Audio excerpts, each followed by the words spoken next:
Welcome to the video, everybody. Today I am showing you what's on my iPhone 12 Pro Max outrunning iOS 14. It is spring 2021. It's been a little while since I've made one of these and I have a few changes and updates, so let's just dive right into it. Starting off with the home screen here, I have just kind of a smaller, simpler, more minimal setup here. I have some fake black icons that go around the edge. I switched to this setup last year and have really liked it. I've been debating switching back to the shortcut setup with custom icons, but every time I try that, it's just, definitely more of a form over function sort of thing. I don't think the aesthetics are worth the inconvenience of having the extra load times and not being able to show my notifications. So I'm still rocking just the normal stock app icons, and that seems to work best for me. But starting at the top here, I have YouTube Studio. That's how I check and answer to comments, all the YouTube channel analytics. I am on there probably more than anything else on this front page. From there, I have just the regular YouTube app. I watch a ton of YouTube personally as well. And then I have the Notes app. I use that all the time. I'm always jotting down random things, especially videos and ideas for the YouTube channel. You get those kind of shower thoughts and they are very fleeting in my experience. So I'm always just typing something out really quick to make sure I don't forget it. It is a jumbled mess in the Notes app there. From there, I have the stock Reddit app. I've tried Apollo. I still prefer just the stock Reddit app, so been sticking with that. Then I have Spotify. That is my music app of choice. I never really got used to or enjoyed the Apple Music UI. Spotify is definitely my preferred, even though it's outside of the ecosystem, quote unquote. Then I have Pocket Casts. That is my podcast app of choice. A bunch of people recommended Castro last time I made this, and I definitely like that, but I don't know, I'm just all set up on Pocket Casts and don't really have any complaints or issues with it. Then I have the stock Mail app and Safari for my web browser. It's nice with both of those just for the syncing between my MacBook and my phone. Everything is just nice and simple. I do like a lot of the privacy features that Safari has. It also tends to be best on battery life for both Mac and iOS. So I've been sticking with Safari, although in the recent year or two, I keep finding a handful of websites that aren't loading properly on Safari, so I might be switching. I know a lot of people really like Brave for the increased privacy, so I've been debating checking that out. Let me know if you've used Brave before, what you think of it, if I should switch. I would love to hear about it. Then on the very bottom, I just have, the phone app and the text messages app. Very straightforward there. Slipping over before we get into the rest of the apps, I'll show you my widgets on the left side here. I just have a calendar widget. Keep track of the time, especially it let me get rid of it off of the main screen here so I can just swipe over and check the date when I need. Then I have the weather app and the maps app. And then from there, I actually have this little new app. It's called Govee. I picked this up for camping and backpacking, actually, so it's not very relevant for my normal day-to-day life, but it just tracks the temperature. It's a little Bluetooth temperature sensor. I actually have it right out of frame here. It's a little Bluetooth temperature sensor that will track and upload all of the temperature data to your phone. I really like having this for camping, especially being, new-ish to backpacking. I've been testing different gear, kind of seeing what works and what temperatures, checking the humidity. Just gives me a better idea of how things feel when I'm out camping or backpacking, kind of what to expect when I'm checking the weather for future trips. It's only $15, and if you are someone that goes outdoors a lot and likes tracking and likes that data, I highly would recommend this. But yeah, so I have a little widget there. I just keep it up permanently because taking it on and off for every trip is just more trouble than it's worth, so I leave it there. Then I have the battery app, really good to check my AirPods batteries too. The smaller one still shows all of my different batteries. And then from there, I just have some crypto widgets from Coinbase, have some crypto investments. It's been a crazy year for crypto, so I always like to keep track of that stuff. But that's it for widgets, just really nice and simple there. So home screen widgets, getting into the app library here. Information and reading, they call it. I do wish I love the built-in folders and the whole app library with the iOS 14 updates. I wish you could name and pick your own categories though, because some of these just don't really seem to fit into the categories they fall into. I don't know if that's the fault of the developers or if it's just an automatic thing with iOS, but I have Pocket Casts, and then I have RDR2 map. It's like an unofficial companion map guide for Red Dead Redemption 2. Since last year, I've basically been playing Red Dead Redemption 2 on repeat since I got it last year. I'm on playthrough number 3 right now. Just a great way to keep track of everything in the game there. Stock Reddit app, and then I have the Translate app. You never know if you're running into someone with a language barrier, whether you're traveling or just going out and about in your normal day. There are a lot of people that speak Spanish in the Portland area. It's not something that comes in handy that often, but it's definitely really useful when you need it. And then I have the Stock Weather app. That's it for the information and reading. Productivity and finance. I have just a handful of different things here, a few financial accounts, Barclay, Chase, State Farm, and then I do have Butterfly MX is an app to get into my apartment building. So it's a secured access building. It lets me skip using my key to get into the front entrance. And then I have the Calendar app, Capital One, like I said, more financial apps. And then I have Cash App and Venmo. It's really great to have alternative options for my clients if they want to pay with any of those methods. If I'm doing video or photo work, just nice to have those options. I don't really use them in my personal life that much. Then I have Chase, Coinbase, then I have Google Docs and Google Sheets, especially last year with so many things being remote. That's how I do a lot of my file transfers with my clients. They'll give me, script info and different things like that. So I'm usually communicating and working with clients through both of those apps. I also have been keeping a budgeting sheet for myself on Google Sheets. Those are a new addition for me this year. And then I have Dropbox. I use Dropbox to deliver client files and then a bunch of personal stuff too.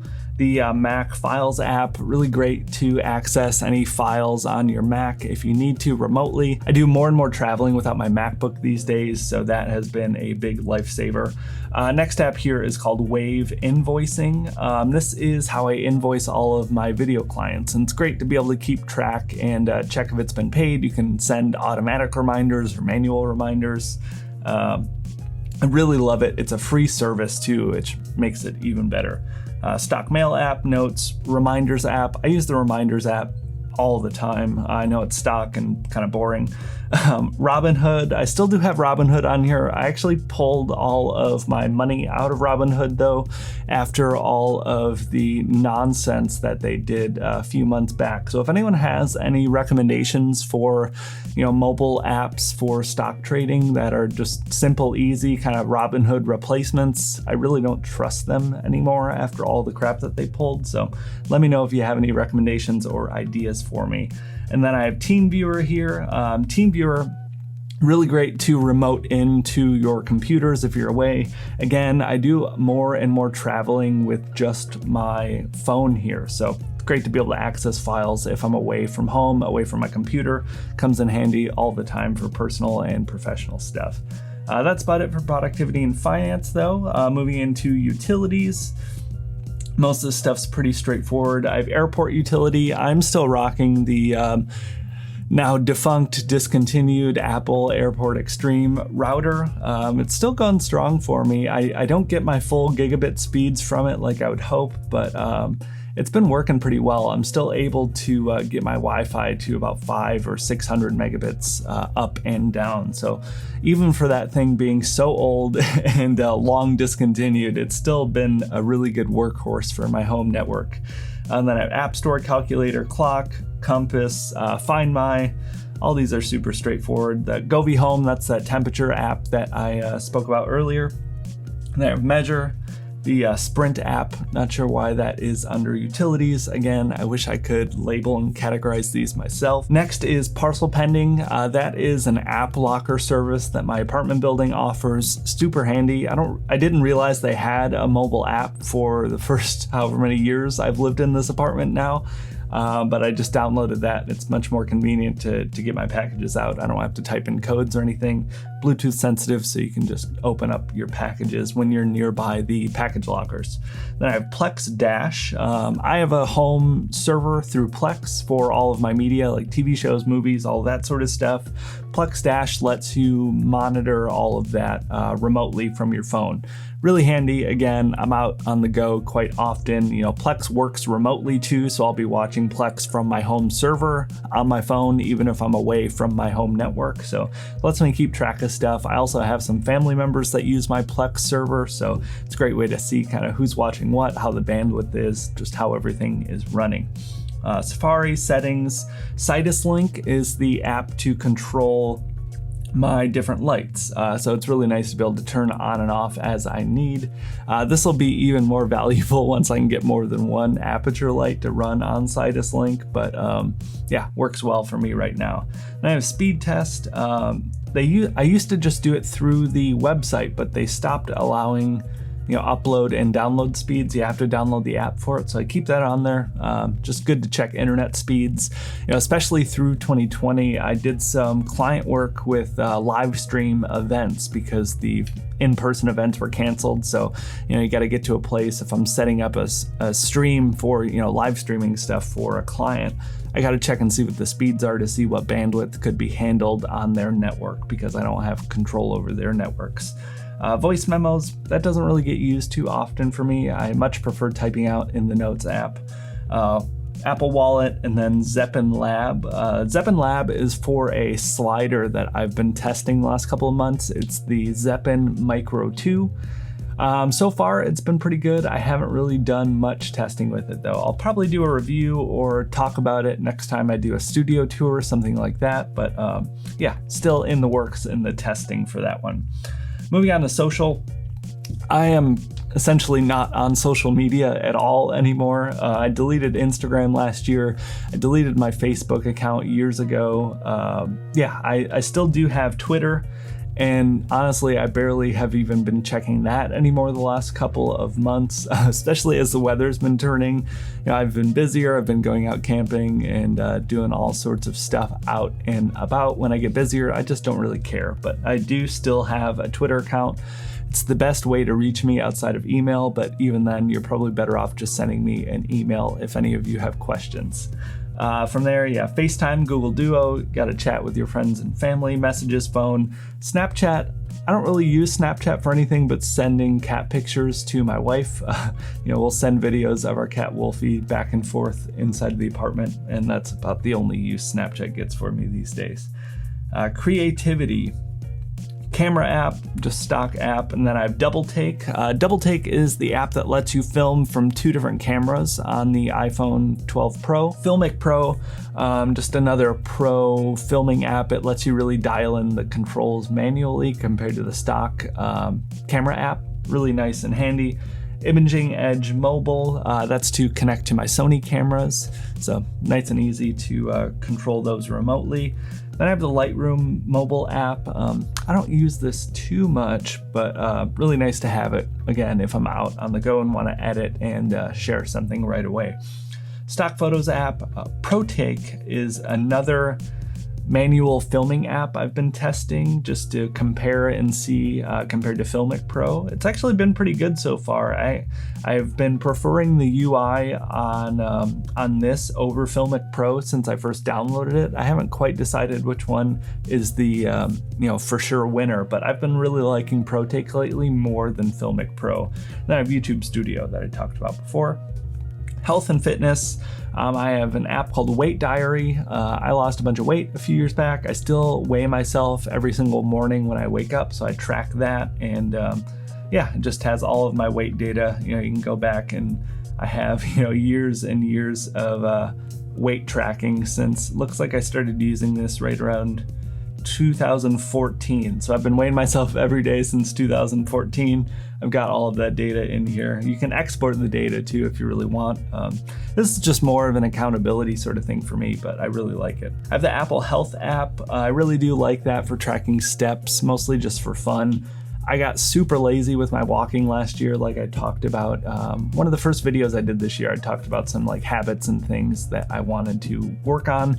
One of those things for this year was getting my walking up and going again. You know, I've been really stagnant with that. It's been very successful. Like I said, as the weather starts to turn, I really get up and going and just feel like I have a lot more energy. It's that seasonal depression out here in Portland. It gets me every year, no matter how hard I try. Then from there, I have Alltrails, a really great app to track hikes and things like that. You can download maps and stuff offline, which is really great. But yeah, I've been using Alltrails for a lot of my hiking for the last year or so, and definitely prefer it over everything else I've tried, though I do have a few others that I use. And then from there, I have Oak. That is a meditation app. To be honest, that hasn't seen much use for me in quite a while. I tend to find meditative practices in some of the like routine tasks I do, you know, making coffee, cleaning the house. If I'm out in nature camping, I like to just sit and meditate without any guidance when I'm outside. That's really beneficial for me, but I do keep that on there just because I absolutely love it, and it's nice to have it when I'm in the mood. And yeah, moving on to travel apps. I have a few in here. First up is Bird. I also have Spin, just two scooter apps. You know, they have all the scooters still out and about around downtown. Haven't seen much use lately, but those are the two most popular in my area, so I still keep them. So you never know when you might need to get somewhere a few minutes faster than walking when you're in the city. New addition for me is the Garmin EarthMate app. I recently picked up a Garmin InReach Mini. My wife was getting more and more worried with me going out on my solo backpacking trip, so just a great way for us to stay in touch, let her know I'm alive. But yeah, so that's you can actually message from your phone. You know, it lets you like text people from turns your phone into a satellite phone essentially. It's been really great. I'll talk about it more in depth on my next backpacking loadout video. And then I have Gaia GPS. This is just another GPS maps tracking app for outdoor sort of stuff. I haven't really been using it all that much since I've been leaning more into Alltrails, but Gaia is really helpful as well. That EarthMate app also has some navigation and maps built in too, which is good. Geocaching, talked about geocaching before. It's just like a worldwide scavenger hunt sort of thing. A great free activity if you're looking for something to do, especially as the weather's getting nicer for a lot of us. It's fun, it's free, it's good exercise. Highly recommend you check out geocaching. Then I have Google Maps. Google Maps I tend to prefer over Apple Maps for any hiking related stuff. Also getting out into more rural areas, the forest road map coverage tends to be a little bit better on Google Maps than it does on Apple Maps. So I keep both on there. You also have the ability to download offline maps. But when I'm in the city, I still prefer using Apple Maps. But when I'm getting, you know, further out, Google Maps tends to be the preferred. I just keep both on there. Hopper, Hotel Tonight, both really good apps to check last minute travel deals, hotel deals, that sort of stuff. I talked about that in my travel apps video before. Definitely recommend both of those. iOverlander. iOverlander is a good spot and way to check out different spots and camping spots. You can check free dispersed camping, you know, established campgrounds, all sorts of cool stuff out there. Usually get reviews and photos. It is very handy if you're someone that likes doing more backcountry camping, kind of off-grid camping or backpacking and that sort of stuff. I've been really liking this. I do also have Lime for the scooters too. I forgot to mention that earlier. Then I have Lyft for my car service. I don't usually use Lyft too much, but good when you need it. Apple Maps app. And then this is PNWNF. It's the National Forest maps in Oregon here. So lets you kind of keep track of different info around the national forests in the Pacific Northwest. Very handy. You have a little bit more info in here that's not found otherwise. So if you're someone in the area, definitely check this app out. I think they make them for different areas too, but that's just the Pacific Northwest version. Then I have RoadCam. RoadCam's a really good service if you are going in more remote areas or driving through the mountains. This is something I'd never heard of when I lived in Michigan, but getting out into Oregon, there's lots of mountain roads and places that'll be difficult to pass, really snowy areas. This just lets you kind of go through on your route and you can see what different roads and areas look like to see if it's safe to drive on. It'll tell you if you need to carry, tire chains, things like that. And yeah, it's been really, really handy for getting out in the backcountry. From there, I've skip lagged, really great. Talked about that in my travel apps video. It's a way to find cheaper flight deals. Would highly, highly recommend that you check that out. That's it for my travel apps right now. Entertainment, I have the stock music app. I do have some downloaded MP3s. Back when I used to be in a band, I was able to get to know a lot of smaller musicians that aren't on Spotify and stuff like that. So it's mostly just nostalgia bands I've got on my Apple Music app. I have Netflix. Next episode's really good for keeping track of TV show schedules, since I don't have cable or anything like that. Then I have Plex, already talked about that. Spotify, the Xbox app, and YouTube. All super easy and self-explanatory. I have a good amount of games on here as well. Feel free to look through the list as I chit chat. I had someone comment on my last What's on My iPhone video and say, only kids have games. It called me stupid and immature, basically. I love mobile games. I love video games. And there's nothing childish about having games on your phone. So screw that guy. And shopping and food. I have the Safeway app. That's my grocery store in the area. Good way to clip coupons before you go to the store and that sort of stuff. And then I have Yelp, check reviews and all of that sort of stuff. I really am not a big fan of Yelp though. Just been leaning more on the Google Maps or like Google reviews after talking to some of you in the last video, but still good to have that on there in case there's any more info. Apple Maps is also tied into Yelp, so it makes things a little more seamless that way. And then I have the eBay app. I've been on a bit of a buying and selling kick. Well, actually, I've been mostly selling. I've been on a bit of a selling kick lately. Getting rid of some clutter and extra stuff around the apartment and around the studio. So I have that on there. Keep track of shipping and everything. Make sure everything is smooth for the items I've sold. That's going to be it for the video though. Bit of a wordy one. Hopefully you liked it. I'd love to hear about your setups on your phones. Let me know if you have any app recommendations based on what you've seen from me here. I definitely loved all of the really good feedback from last year's video. So let me know down below. And thanks so much for watching, and I'll talk to you in the next one.